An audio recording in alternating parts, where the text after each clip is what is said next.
Hello दोस्तों, आप सभी का स्वागत है ओनली सक्सेस एकेडमी में। तो आज हम एक और वीडियो लेकर आए हैं जिसमें हम डिस्कस करेंगे डेली करंट अफेयर्स फॉर 14 जुलाई 2021। तो देखिए, ये जो करंट अफेयर्स है ये आपके आने वाले सभी एग्जाम्स के लिए बहुत इंपॉर्टेंट है, जिसमें हम करेंगे SSC, bank, CDS, CAPF, NDA and state exams. आप सभी को पता है कि आईबीपीएस क्लरिकल का एग्ज़ाम्स आ चुका है और आपका एनडीए का एग्ज़ाम नवंबर में शिफ्ट हो गया है। सीडीएस का एग्ज़ाम तो आपका नवंबर में है। सीएपीएफ का एग्ज़ाम, आपका स्टेट एग्ज़ाम्स, काफ़ी सारे एग्ज़ाम्स जो हैं वो आपके आने वाले। तो उन सभी एग्ज़ाम्स में जो है ये जो करंट अफेयर हैं, जो डेली करंट अफेयर्स हम पढ़ते हैं, ये बहुत इंपॉर्टेंट है। तो चलिए बढ़ते हैं हमारी वीडियो की ओर। सो देखिए, अभी हमारा जो पहला जीएस बेस्ड क्वेश्चन है जो आज का, उसमें हम डिस्कस करेंगे which amendment of the Indian constitution has abolish the nomination of Anglo Indians to the Lok Sabha and legislative assembly. तो ये एक रिसेंटली पास में अभी क्या किया है, एंग्लो इंडियंस जिनको दो एंग्लो इंडियंस को जो हम नॉमिनेट करते हैं bye the president in the Lok Sabha, वो और लेजिस्लेटिव असेंबलीज़ में जो 1/6 जो 2 या 1 एंग्लो इंडियन को जो गवर्नर है वो एक तरीके से नॉमिनेट करते हैं, तो वो अभी अबॉलिश किया गया है। तो वो कौन से अमेंडमेंट एक्ट के अंदर अबॉलिश किया गया है? तो 101, 102, 103 या 104। सो आप इसका आंसर बनाए रखिए, वीडियो के एंड में मैं आपको इसका आंसर ज़रूर दूंगा। चलिए बढ़ते हैं नेक्स्ट। हमारा जो फर्स्ट करंट अफेयर जो आज हमने डिस्कस करना है वो है वियतनाम ने अभी अपॉइंट किया honorary consul general of Vietnam. ठीक है, Vietnam has appointed honorary consul general of Vietnam in which state to promote trade, economics, investment, tourism and education, cultural cooperation between Vietnam and state. तो वो state कौन सी है? बेंगलुरु, जो कि capital है कर्नाटका की। तो जिसको किसको ये honorary consul general of Vietnam बनाया है? That is industrialist NS. Srinivasa Murthy जो है, इनको बेंगलुरु में honorary consul general of Vietnam बनाया। तो he is the first honorary consul general of Vietnam from India and appointment इनकी जो है वो 3 साल के लिए। देखिए, वियतनाम के साथ हमारी जो मिलिट्री एक्सरसाइज है वो विनबैक्स एंड इन वीपीएन बिलात जो है, ये एक मिलिट्री एक्सरसाइज हमारी वियतनाम के साथ होती है। तो यहाँ पे आप मैप में देख सकते हैं कि वियतनाम का जो मैप है, इसके बीच में से मेकोंग रिवर जो है डेल्टा बनाती है, मेकोंग रिवर, और लाओस इसके पास है, थाईलैंड, कंबोडिया और चाइना भी इसके साथ लगता है, और ये कहीं ना कहीं साउथ चाइना सी के साथ भी इसकी बॉडी लगती है। ठीक है, तो आपने ध्यान में रखना है इस चीज़ों को। चलिए बढ़ते हैं नेक्स्ट क्वेश्चन की ओर। रिसेंटली आरबीआई ने एक स्कीम लॉन्च की है, तो वो स्कीम का नाम क्या है? RBI retail direct scheme. देखिए, फरवरी 2021 में आरबीआई ने एक प्रपोज किया था कि रिटेल इन्वेस्टर्स को भी गिल्ट अकाउंट्स ओपन करने का लिया, और वो किस में इन्वेस्ट कर सकते हैं? गवर्नमेंट सिक्योरिटीज़ में इन्वेस्ट कर सकते हैं। तो इसमें इस स्कीम के अंडर रिटेल इन्वेस्टर, जो इंडिविजुअल रिटेल इन्वेस्टर होते हैं, उनको फैसिलिटी मिलेगी टू ओपन और maintain retail direct gilt account के, जिसको आरडीजी अकाउंट भी बोलेंगे, विद द आरबीआई।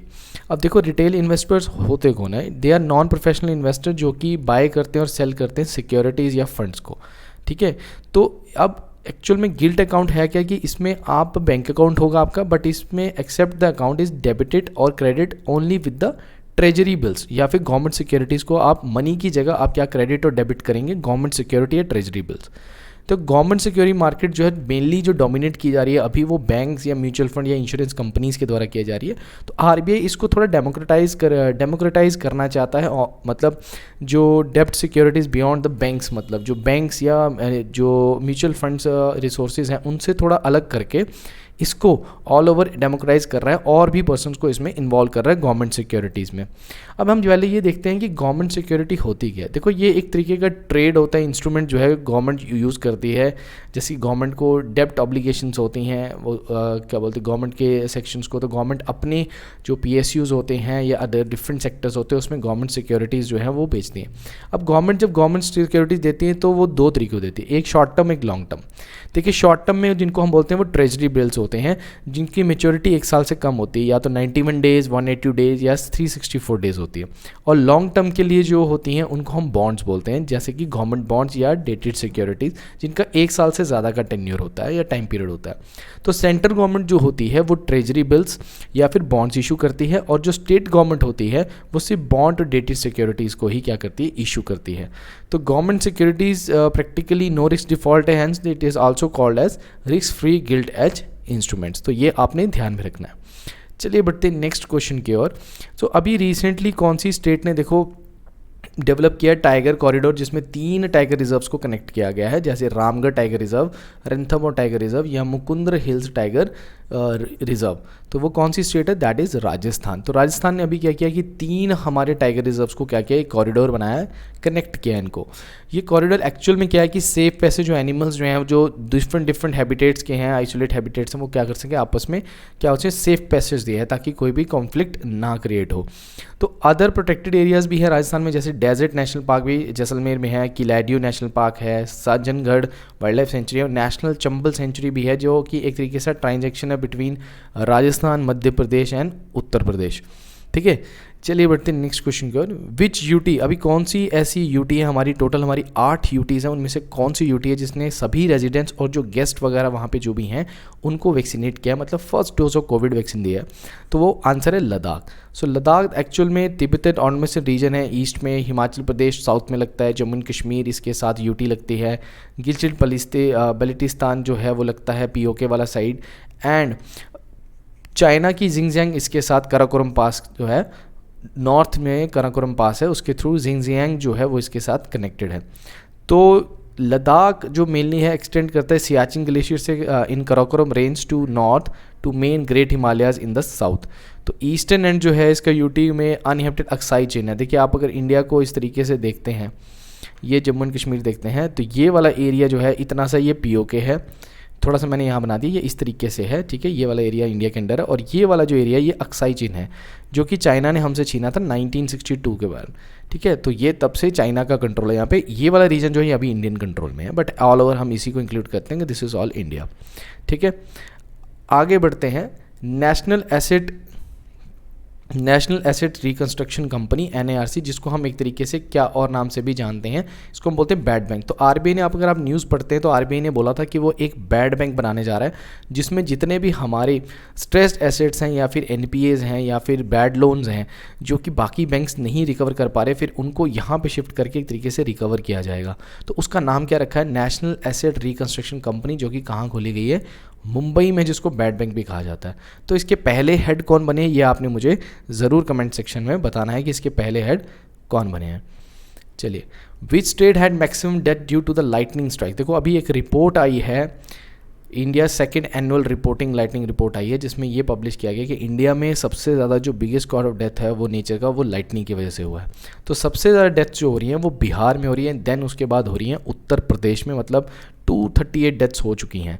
तो लाइटनिंग जो है एक्चुअली में ये इलेक्ट्रिसिटी एटमॉस्फेयर मतलब एक तरीके का स्पार्क है जो बिटवीन होता है क्लाउड्स और एयर आपस में होता है। तो 3 टाइप की लाइटनिंग होती है, कि तो ये इंटर क्लाउड, एक होती है intra cloud and cloud to ground. तो जो सबसे ज़्यादा हिट करती है वो होती है cloud to ground.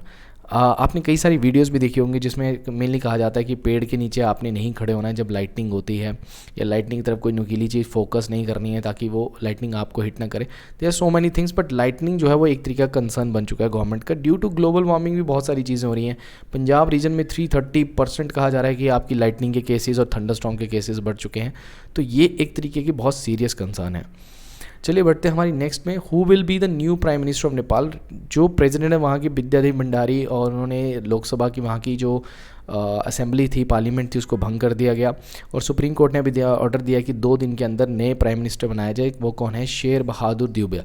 Sher Bahadur Deuba को क्या बनाया जाए? प्राइम मिनिस्टर बनाया गया, क्योंकि KP ओली ने 2 बारी कह दिया कि हमारी जो है पार्लियामेंट को उसको भंग कर दो।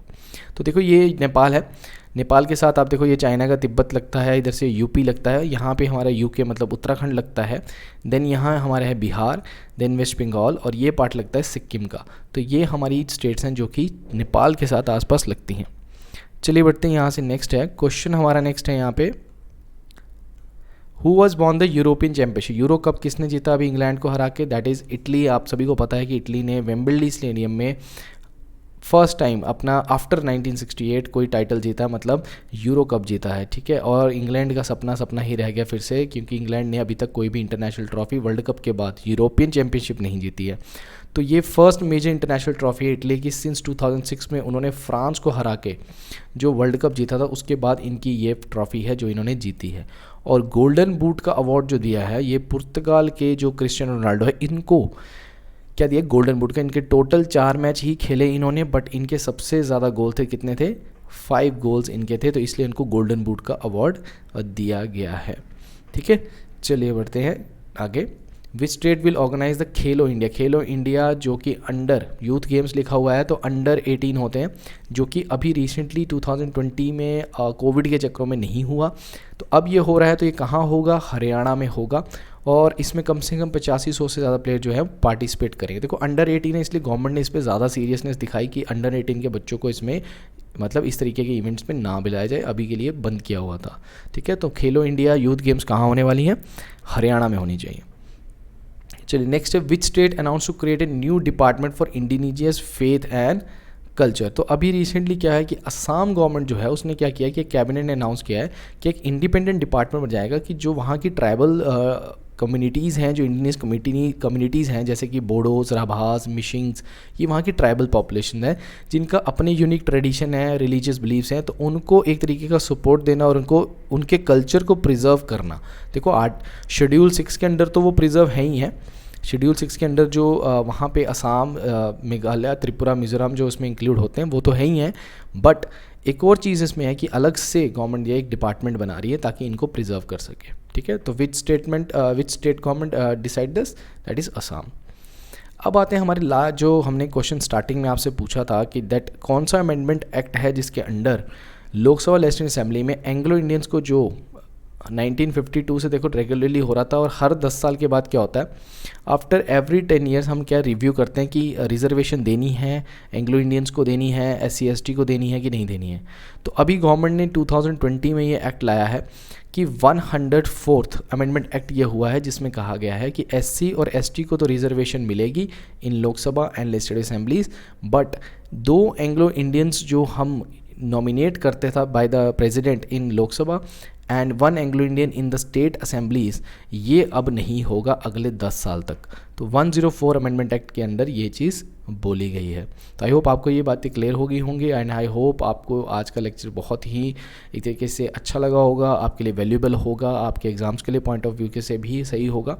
तो इसी तरीके की वीडियो के साथ आपसे मिलते रहेंगे, तब तक के लिए thank you very much and all the best.